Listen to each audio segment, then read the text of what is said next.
Hi! In front of me is ZTE Blade A32 and today I would like to show you how you can select and delete multiple photos at once. You need to begin by opening Gallery app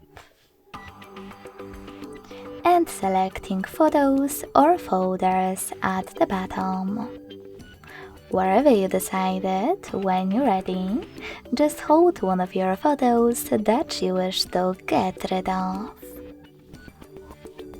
Now to select multiple right away, tap on those three dots at the top right corner and pick Select All at the top. Now to exclude some of your pictures that you wish to keep, click on them. And to delete the rest, hit this bin at the top right corner.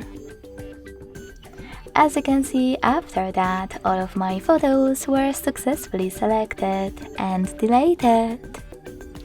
Thanks so much for watching. If you enjoyed this video, don't forget to leave a like, comment and subscribe. Bye!